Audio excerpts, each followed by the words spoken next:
If there was a missing piece of information that is costing you money now, or could cost you money in the future, when would you want to find out about it?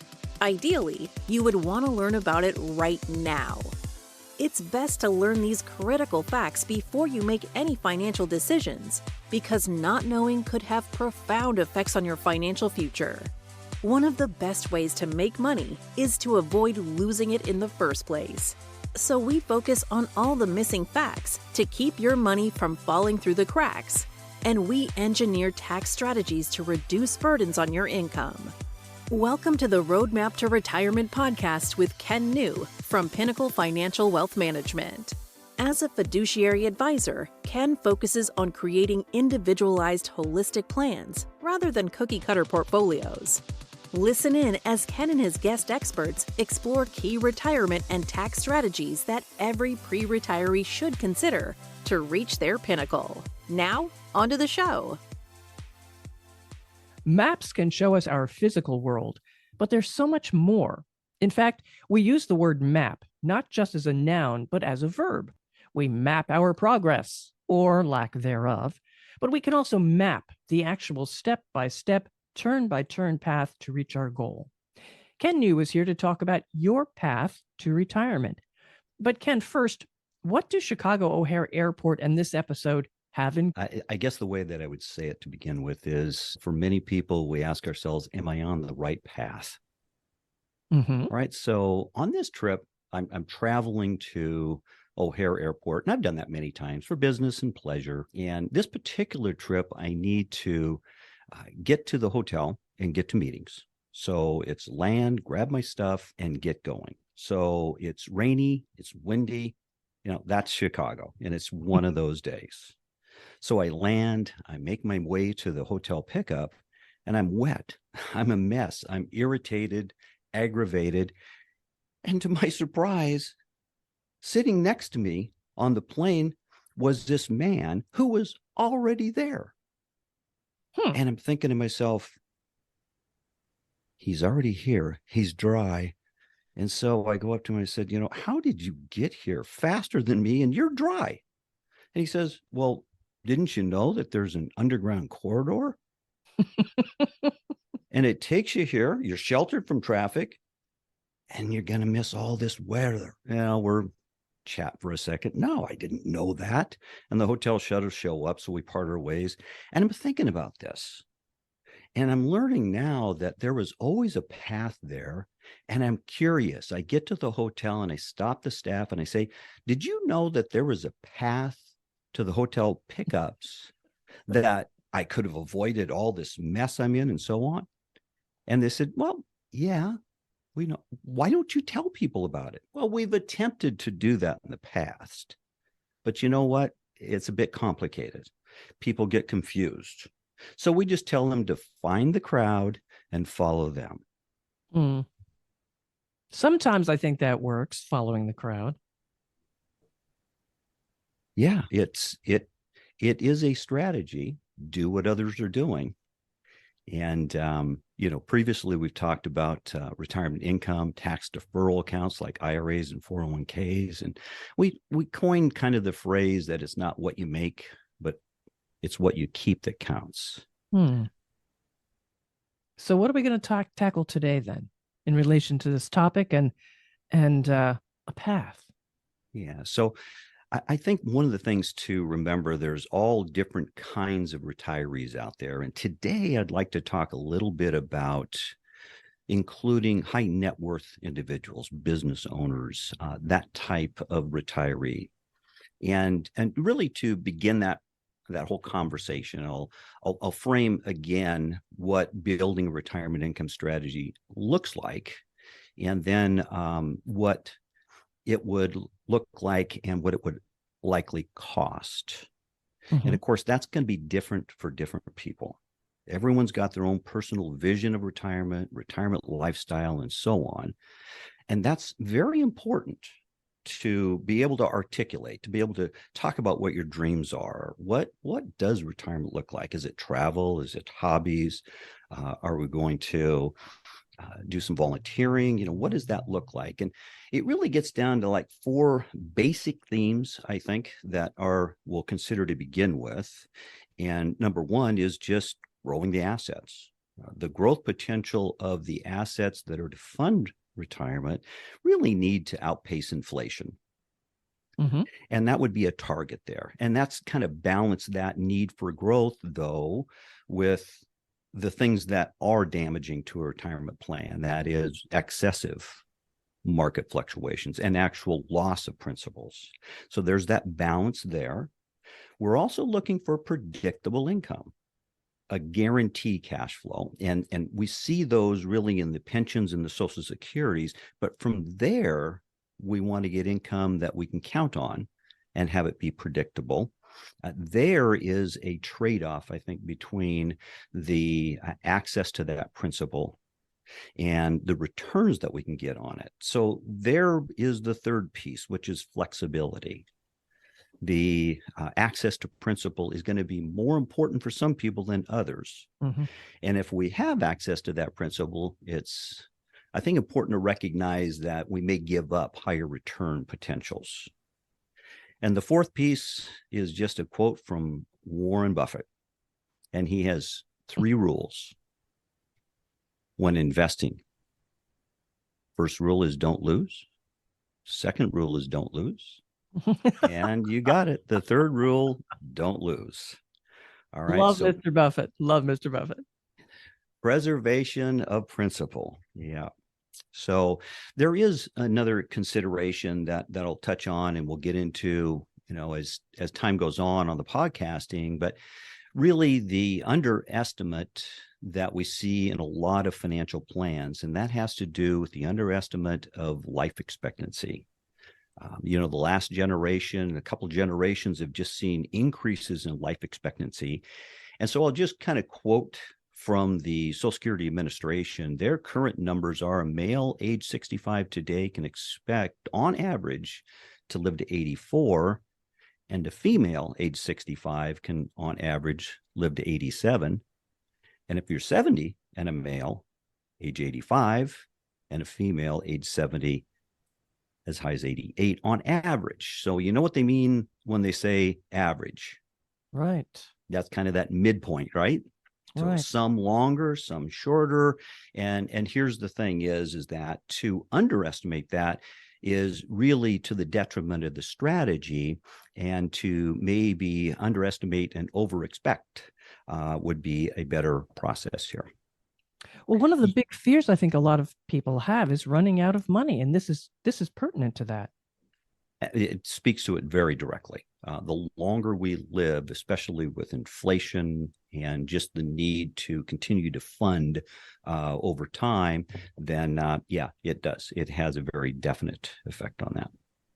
Yeah, the U.S. News and World Report actually has a world view on life expectancy, and 1 in 3 65-year-olds are expected to make age 90 in the world today, and 1 in 7 can expect to make it to age 95 plus.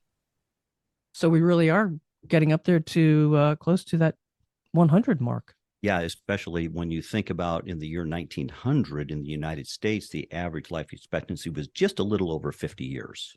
Really? So we've doubled it almost. I mean, it's just a much bigger number out there today. And here I was going to say, the males who are 70 can expect to go to an average of 85. 85 really isn't that, I mean, it's up there, but it's not that old. In today's world, you're so right. 85 is just so obtainable, especially with modern medicine and all of those. And that's really, I mean, it's the good news for retirees because there's more time for them to do the things that they want to do. But now that's balanced by that healthcare cost, which is getting us to live longer. In many ways, healthcare is much improved. But there is the crux that gets us to, okay, longer lifespans cost more in terms of healthcare costs, likely. Also, though, it also brings the outlive your money part of the conversation to light. So what do we do? Here's the thing. And we use this. I remember speaking a few podcasts ago about YOLO. Yes, you only live And once. YOLO was something I picked up on in a conversation. I had to ask, what is YOLO? And it's you only live once. And so here is the balance of the conversation of all these headwinds that we have towards a successful retirement. But the balance is waiting too long to do those things that you dream of doing in retirement may mean that you're going to run short on money. And the other is you may have diminished health. And so, there's that balancing act of, what do I go after now so that I can accomplish that dream? Whatever it may be, a trip to Europe, sail around the world, or may just be, more time spent, on hobbies and visiting and family and so on. But the main thing is that there's a balancing act. And the reason why I kind of frame this conversation getting into and segueing on to the high net worth individuals. These are going to be people like corporate executives or doctors in many ways, and business owners. And so what do I mean by a high net worth person? First of all, they have the same kinds of aspirations as anyone else. They've got dreams, they've got things that they want to accomplish, and they have it with a different price point than many. And what that means typically is we identify that as someone with a $5 to $10 million net worth or more. Mm-hmm. So once again, these high net worth retirees have the same kinds of needs. They have the same kinds of aspirations that any retiree has. And they're going to have the same challenges, maybe a little bit different price point here, but they are going to have the same big challenge of taxes on income and taxes on growth of their assets. And so I'll kind of weave in a story here, a client story that we've worked with in the past, and we've done this several times. So there's an easy way to relate to this. Here's someone who is a high net worth individual. In other words, they're making $300,000 or $400,000 a year of income, and they very often are going to own other assets. In this case, they own real estate. So they've already got a pension income. They've also got Social Security income. And they also have income from a real estate portfolio. Hey, sorry for the interruption. I know you are listening to the Roadmap to Retirement podcast, and I'm so happy you're here. If you have any questions, please head over to www.pinnaclefinancialwealthmgmt.com or the show notes to find out how to reach us. We would love to hear from you.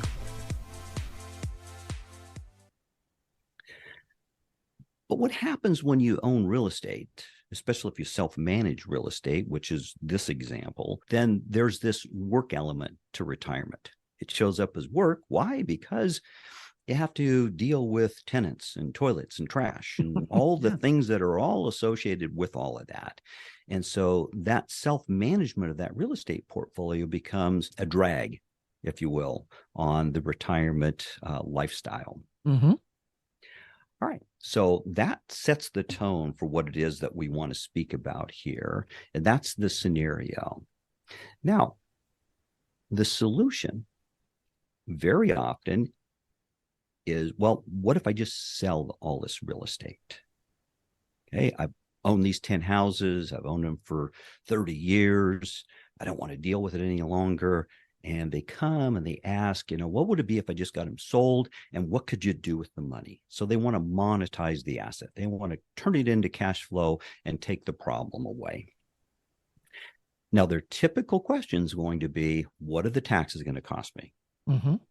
And they're thinking, okay, I've got a capital gains tax on this, and I know I'm probably going to have to pay 20% on that. So can you help me with that? Is there anything we can do about that?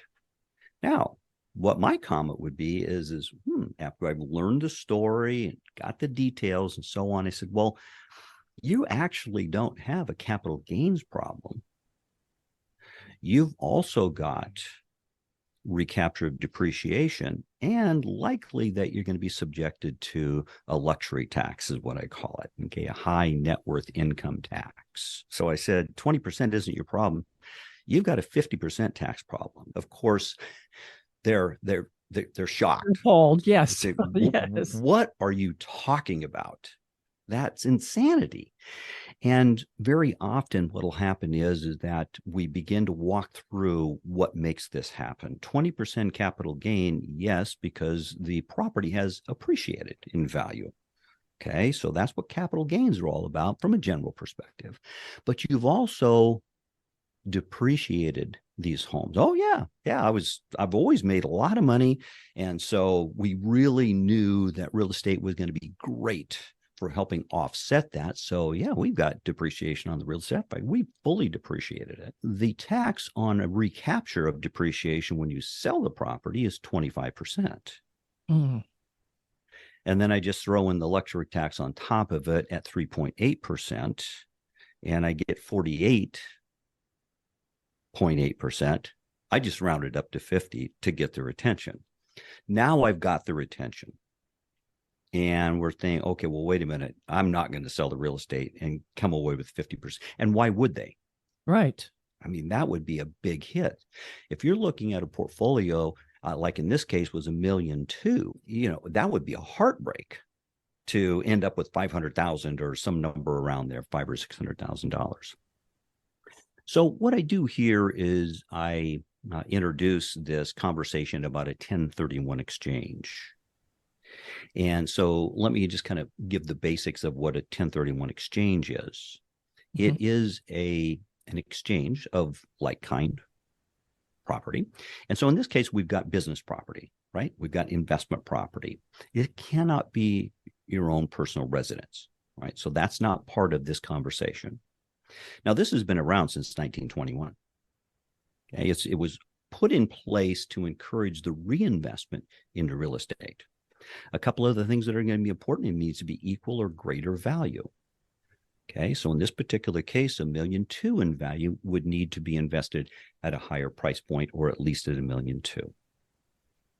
We need to identify the property that we're going to exchange into. So again, that's that like-kind exchange. That investment property into an investment property would be a good example here. Identify it in 45 days and complete the purchase within 180 days. All of that is very strict and has to be followed to the T by the IRS. Okay. Or it becomes what is known as a busted 1031. And that's not the end of the world, but it's much more complicated. What I do at this point is I emphasize the need here to do advanced planning and to use professionals, those that absolutely specialize in 1031 exchanges. The advantage is that in this particular case, we were actually able to 1031 exchange and create as much income, actually slightly higher income, net income, to the investor than they were getting before by using a 1031 exchange strategy here. So here again, we didn't know that. Now we've started to open up this whole conversation. And what I do is I help folks to understand that these 1031 exchanges are like having an interest-free loan from the IRS. So instead of paying the tax on capital gains and all the other costs here, the investors are able to take that money and put the entirety into the next portfolio. So instead of having a net at 5, 6, or 700,000, whatever the number would work out, it's the whole $1.2 million that went into the new investment. So why do I say it's like having an interest-free loan from the IRS? Well, I say that because now instead of paying capital gains tax, you're able to reinvest it into the next strategy here, which in this case, I'm proposing the 1031 exchange strategy. Now, I work on the Space Coast.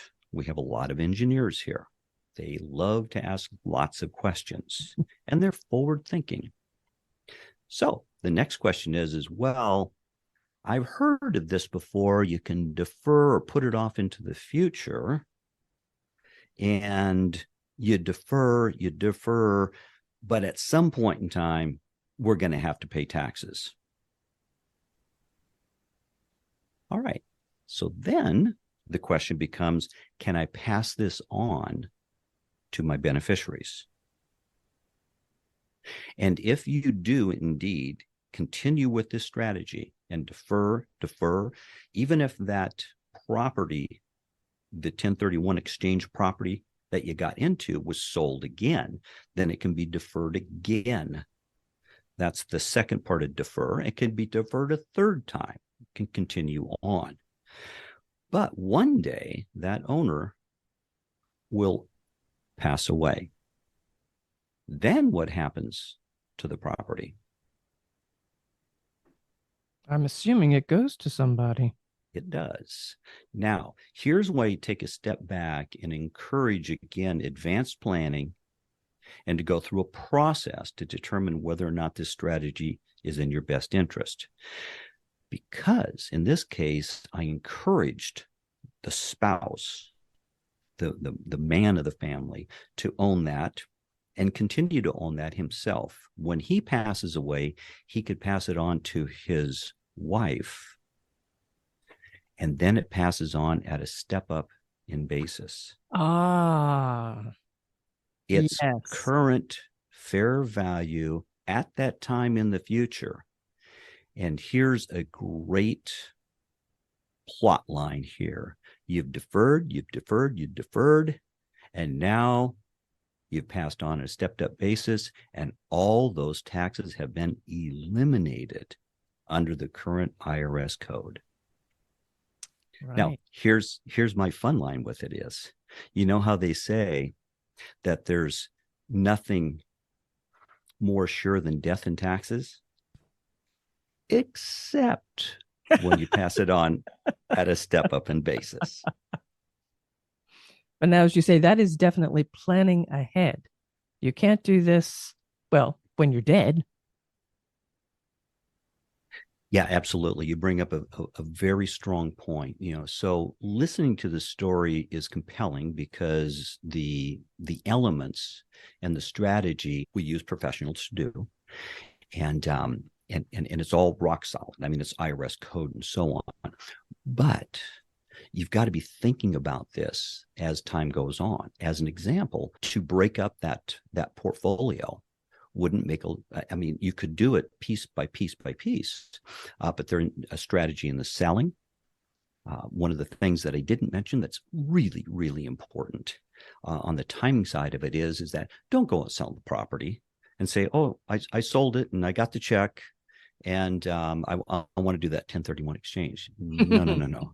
You cannot take constructive receipt of the proceeds. And when you're working with professionals, they won't allow for that to happen. Okay. And the other thing that's really strong about it is that each 1031 exchange that we have done, those proceeds have been invested within days after closing. There's no, oh, I got the check and we're going to send it to the bank and we're going to clear and it takes 10 days or, all this kind of nonsense. It doesn't happen that way. You identify the property ahead of time. And as soon as that closing happens within a day or two, we have funded that next program. So again, this works for many people, but we've found it to work really well for higher net worth people because they're holding assets in real estate very often. And this is one of the conversations that we have around a possibility for them to save significantly in terms of on taxes, if that's really appropriate for them. Again, it's in the details, is what they're trying to accomplish. If they're going to need to have access to the principal, this idea is not appropriate for them. Okay, someone who flips houses, they buy, fix up, and want to sell. It's not appropriate for a real estate flipper. But someone who is an investor and a long-term perspective, this can be an ideal income source, tax strategy source, and also an estate planning strategy, all rolled into one. Ken, this is fascinating, but as you say, you must plan, and there are definite goals, definite timestamps in there you've got to meet, according to the IRS.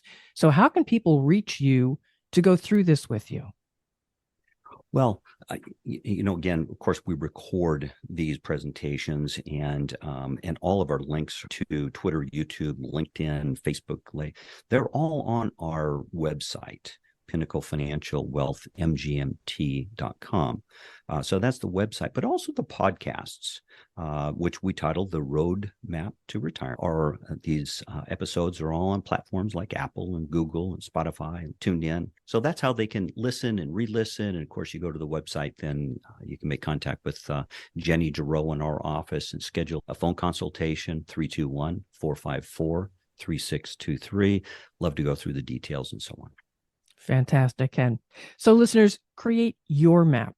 Follow this podcast to make sure you don't miss any episode of Roadmap to Retirement, and be sure to share with friends and colleagues. Thanks for being with us.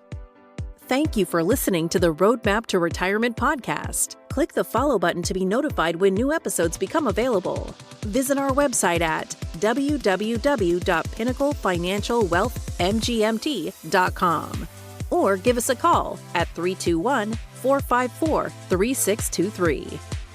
Securities offered through Center Street Securities, Inc., CSS, a registered broker-dealer and member of FINRA and SIPC.